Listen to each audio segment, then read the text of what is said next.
It's good morning on the East Coast today. And I just wanted to share something really quick is that I'm going to talk about a topic that I'm going to never talk about again in my life after this one, after I share this. But I have been thinking about it for a while because I have been, and it's, the topic is going to be squirrels, right? So, in addition, I already did two videos on squirrels. And this is gonna be my last one. I will never, ever, I won't even get into a discussion about squirrels again. But I don't think. So I went and got my breakfast food. I was hungry. I was trying to say if I could find a nectarine that's in season today, I would chill out on these bacon, egg, and cheese sandwiches. But I'm not ready. I couldn't do it. I went and got it. I folded, I broke.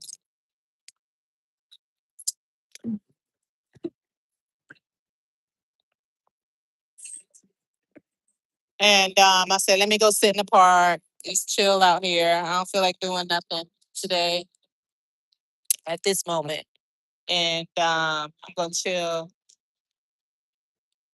right here in front of the people playing soccer, right?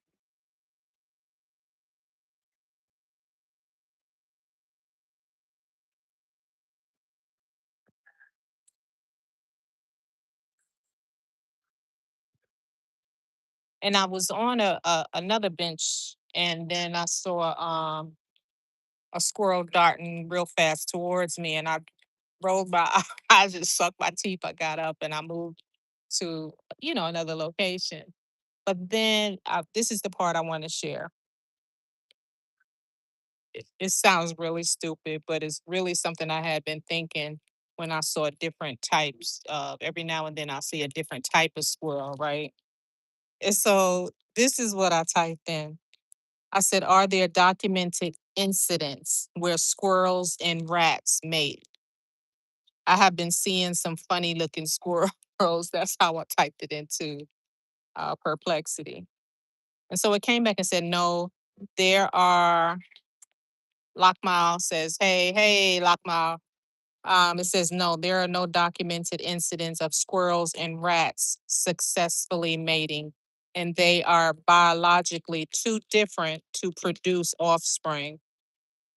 Reports or videos suggesting a hybrid are usually just mistaken identity or a joke, not evidence of interbreeding. So if somebody, like they said, do videos about this or something, they must have thought the same thing I thought.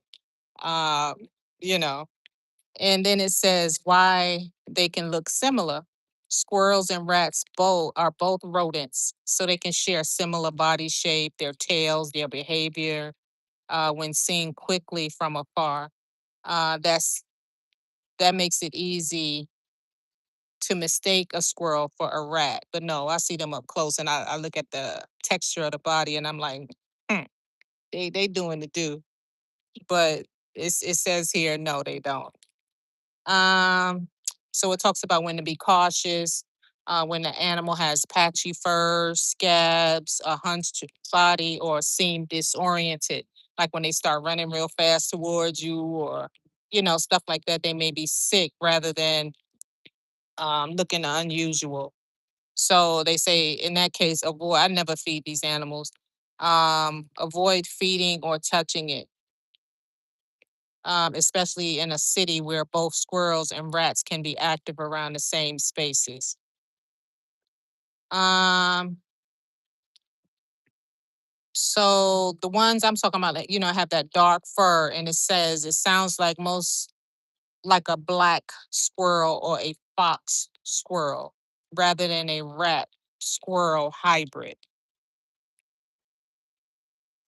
Layla, hi, Layla.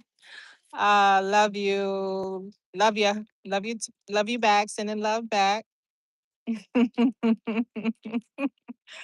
um, So it talks about the black squirrel, the fox squirrel, or the injured or wet squirrel, but they're not really wet. They're just hunched and can look unusually large or odd looking. Nero in Whistle, I love you really so much. And Layla says, hi again. Layla. Um,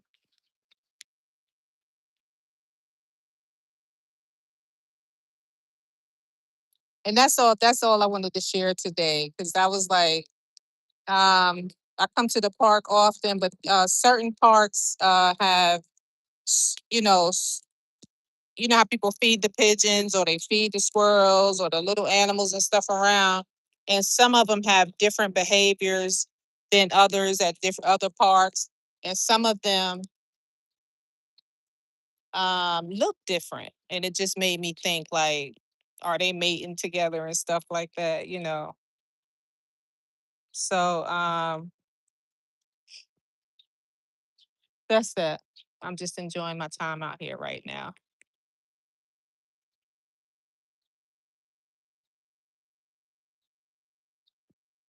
And I'll never talk about a squirrel again. So now that I got that off my head, off my brain, because I had been thinking that a while when I saw a funny looking squirrel. I grew up in Queens, and we don't always see squirrels climbing the trees or whatever, but they were always normal looking squirrels.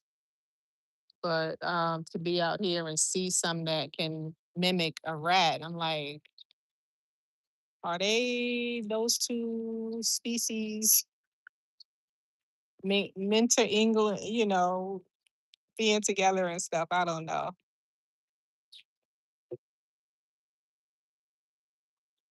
Just like you just got to be careful, especially when you bring the kids out and stuff like that, and they want to touch the animals, things of that nature. I don't deal with that.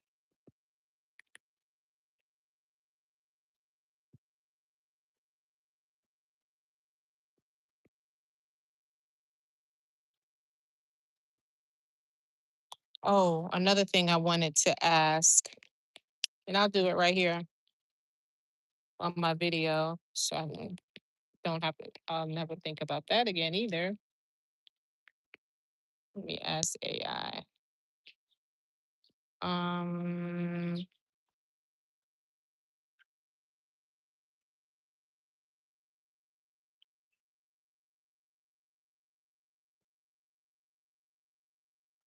so when, mm,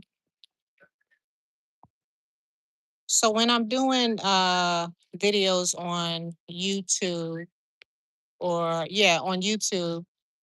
I remember somebody a while ago saying you have to be in the video for 2 minutes or 10 minutes before you can use profanity, before you get dinged on it. Or is it that you cannot use profanity at all in your videos?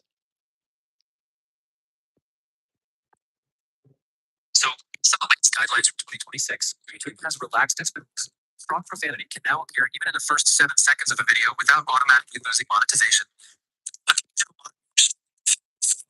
can still earn full ad revenue. What you do need to watch out for is using profanity in your video's title or thumbnail, or using it excessively throughout most sentences. Those situations can lead to limited or no ads. Slurs or hateful language are still completely prohibited. So there's no specific 2 minute or 10-minute rule anymore. If monetization is important to you, just be mindful of the frequency and placement of strong language. Okay, that helps. Thank you. You're welcome. If you have any other questions about YouTube or anything else, just let me know. Okay. Feel free to reach out if anything else comes up. I'm here to help. Okay, so I was curious about that also because I do use a lot.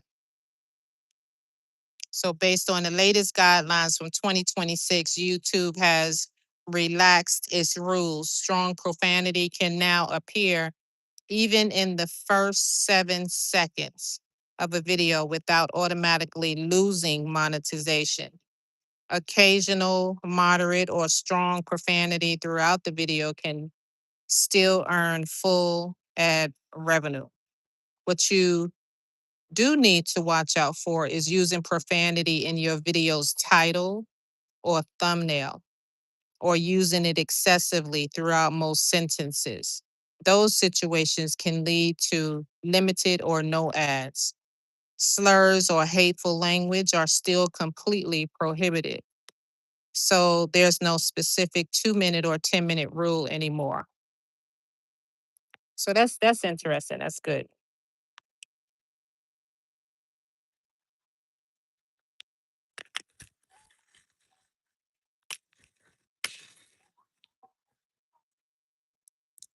All right. So Nero Int Whistle says, "Oh my God, bro, can you stop talking?" Um, if you like videos that don't, if you click on a video and you're like, all right, I don't like her voice. I don't want her to talk. She's talking too much. She's talking about topics that don't relate to me or topics that I don't want to hear, then I can refer you to some videos that have, I'm getting ready to be sarcastic. I'm not gonna do that. But stop talking. God, bro, can you stop talking? You I like to read in my videos for research and scientific background, because if I just talk without reading anything, I have had people say, "Where did you get that information from?" Or people will say, "Don't listen or talk to people that don't have the same experience as you." Just so many different things. So if I click on a video, I'm going to talk.